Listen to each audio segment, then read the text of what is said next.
good.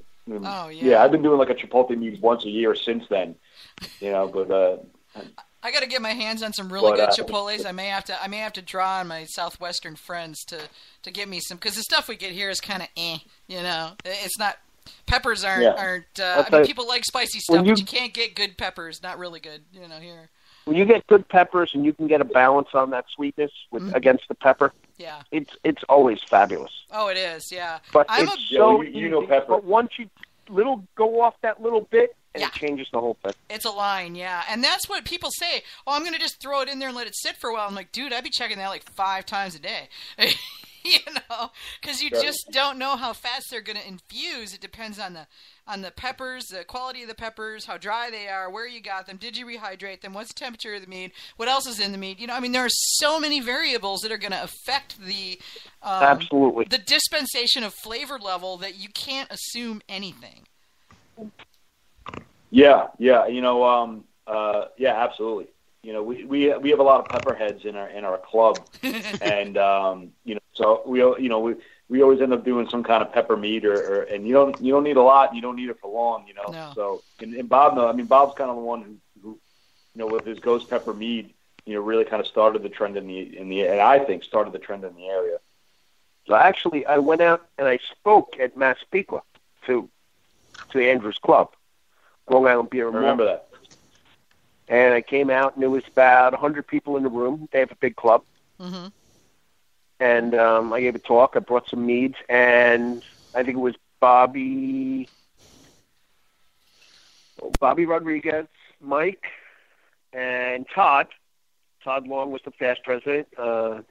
Bobby Rodriguez, he owns Poor Boy Brewery now. They were all pepperheads. So they were, we used to joke around and call Bobby a pepper pusher, because he'd be like, oh, just try, just a little piece, just a little piece, just a little piece. And you never knew what you were getting. And he'd be pushing some scorpion pepper on you, and you watch people just light up, their whole face, they can't breathe. So he gives me a couple peppers, and he asked me, can you make some hot pepper meats for us? I said, sure, I'll make them. So a couple months later, they call them up. He said, yeah, they're ready. They came out to the house, and, we're trying all these meats. And I still remember I made a ghost pepper mead, made 7-pot Dougal mead, and a scorpion pepper mead. So here comes the guy delivering pizzas, and Bobby Rodriguez goes out, and he gives this guy some hot peppers. And meanwhile, the guy's telling me 2 days later that he saw me. Can't believe the guy did that to me. I had to pull over the car. I got dizzy. I threw up in the grass. Oh, dear. But I made all the hot pepper meads for these guys, and I kept one of the meads, and I blended it. I didn't like the sweetness level on it, so I blended it back.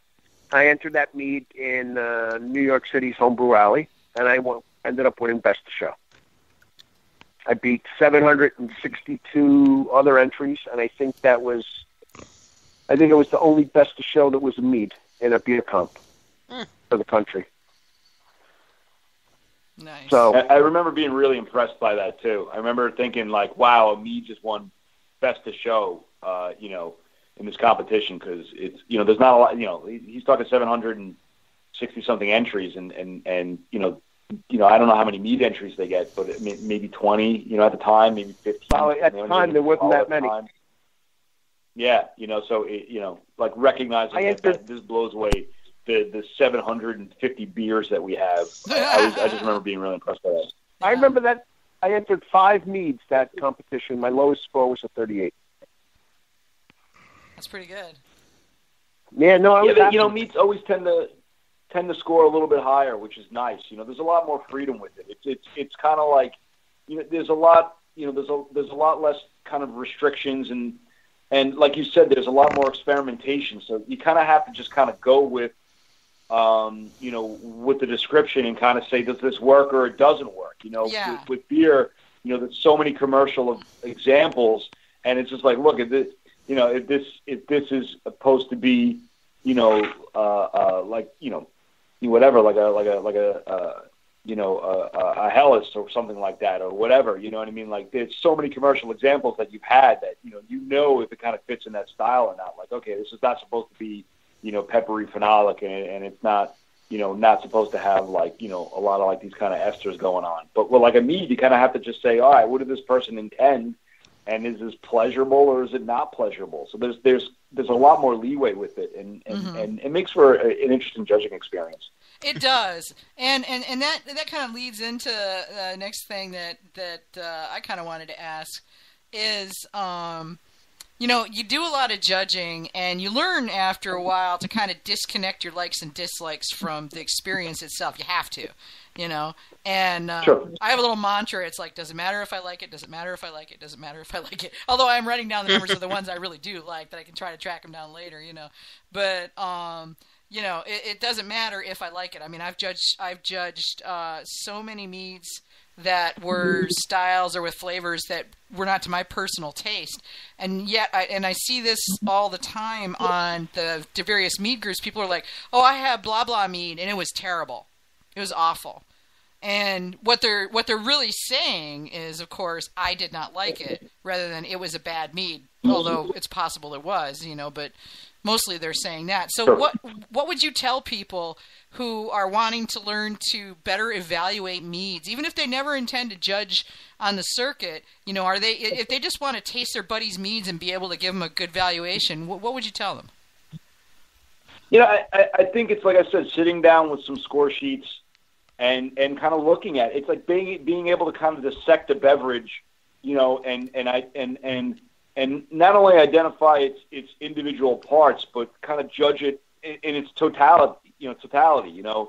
How is this beverage, presenting itself as a whole, but then concentrating on some of its individual parts as well. And I think the mead score sheet does a good job with that. I mean, you're sitting down and discerning, okay, honey, sweetness, acidity, tannin, alcohol, balance, body, carbonation, aftertaste, and sitting down and kind of thinking through each one of these things, that's really the training part. And I when I talk to, I've trained a lot of judges, I've had a lot of exams, and I kind of tell people that it's the training is not, the training is not making you a super taster. The training is not turning your palate into something it's not. The training is really just kind of you being able to describe what you're tasting and understanding what you're tasting. Why do you like what you like? Why do you not like what you like? And figuring out what needs to be improved. I got a lot of people who say they don't want to be a judge, like a mead judge, because they don't want to judge their beverages. They just want to sit and enjoy them. And I tell them that it's something that's very easily turned off and on. Like, I don't want to do that either. Like, yeah. I don't sit there and if I'm enjoying a beverage, I'm not sitting there and dissecting it for 15 minutes. Well, yeah, but geez, sometimes have you noticed sometimes though that you have to mentally and in a very aware way go, I am not judging this, I am just drinking this. Because I'll find myself going, oh, wow, yeah, this meat's got but there's kind of an off phenolic note. My husband will look at me and go, seriously? Because I do the same thing with ciders and beers, and it's like, oh, God, please stop. It's hard to get out of that habit sometimes, but I think I looked through and I read through everything on the BJCP site, except I haven't quite finished the study guide yet, just because I haven't had time to sit down and really dig into it. And that's something I like to dive in and stay in until I'm done. But I went through all the other stuff, and it seems to me, just coming through the experience of, I learned on the job. There wasn't a BJCP meat test, so I had to learn. I was fortunate to be able to judge with a lot of really high quality judges who were patient with me and answered my stupid questions. But it seems to me that what the BJCP's put together, and probably what's on this spreadsheet that you're going to give me a link to, please don't forget, is, and you're welcome to put it in the chat if you want to, but it just seems to me that collection of materials, even if you never want to judge a mead, is just the best possible way to learn what does a good mead taste like. Yeah, like I said, there's a lot of really knowledgeable people in the organization, and I really do hope that you have a BJCP episode in the future, and as part of the communications team, would love to put you in touch with those people. But yeah, absolutely. There's a lot of really knowledgeable people and a lot of really great materials that have been put together by the education directorate. and people on the exam directorate, and also just the board in general. So one of the exam directors, obviously Steve Piatz, his right. So I don't know if you ever had him on the show. His book, The Complete Guide to Making Mead. Yeah, he was Mead Maker of the Year. I mean, someone I interviewed for the article, just super knowledgeable guy. He really is. Yeah, I love his book, and we did have him on the show. He was he had a lot of really good information. Yeah, absolutely. But yeah, I would strongly, and I've linked the BJCP site for anybody who's listening to the show. It's on the show episode page. You can go there, click on it, go through, and look at the really large pile of very valuable mead information that's on there. Second, it's right up there with Got Mead for concentration of mead info in terms of just a lot of information in one place. So, check it out. Yeah, you kind of have to, right now, there's not a lot of written books that are usable. I can only think of, maybe more, but, in terms of the mead making process, really, other than Ken Schramm's and Steve's, Pretty much that's it, yeah. You kind of have to find a lot of other resources. Zymergy is great too. Just go to Zymergy if you're a member of the American Homebrewers Association, which you should be.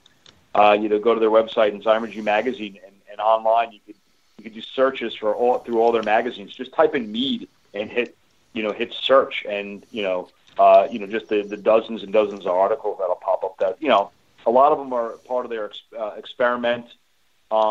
Series where they give people money to kind of experiment on stuff, and some really interesting stuff. Yeah. Different yeast profiles, different there was one article I was reading about what happens, creating different water profiles for the same mead.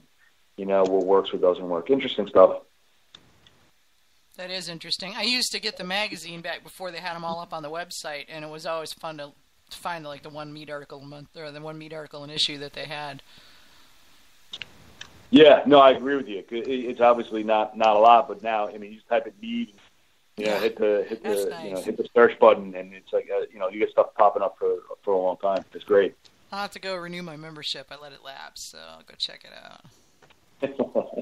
Yep. So, do you have styles that you find yourself going back to all the time?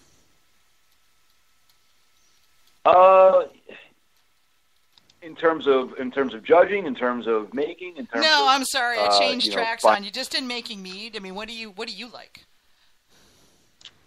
I tend to use. I'm very lucky in that I live around a lot of farms, so I find myself using a lot of kind of local. I like using a lot of kind of local ingredients. There's a lot of fruit, a lot of fruit farms, a lot of locally grown herbs and stuff like that. There's a lot of hobbyists. There's a great Long Island Beekeeper Society. So there's quite a few people who have local honey as well. So it's nice. I kind of like to use whatever's around, or sometimes something piques my interest. So after I tasted Sergio's mead, what did I do? I went home and I made a blackberry and black pepper mead. I was like, well, I better. I'm going to do this too now. So.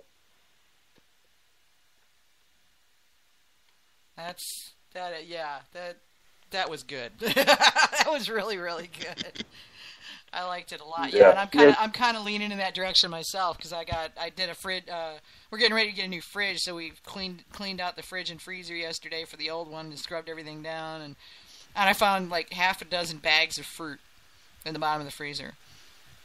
Nice. Yeah, so freezer cleaning up. They're thawing out in a pan right now. I got to get out tomorrow, hopefully before the snowpocalypse, and pick up some and pick up some things that I want to add to it. But yeah, it's what you got. It's what you do. And you guys are lucky that you're there in the shopping mecca. Like Bobby says, you can go find anything. That's one of the things. I could never live in New York. It really is a blessing, though. It really, you can go find anything you want. I don't have to live there, Bobby. I've got friends who live there, so I can go visit them. You know what? With the internet now, you can just get it online. Yeah, that's very true. You can, but there's something to be said, and this is especially true with spices, because I've run into this. I buy a lot of spices online. to handle it, to smell it, to check the texture, and also just, when you're smelling it, it makes ideas happen.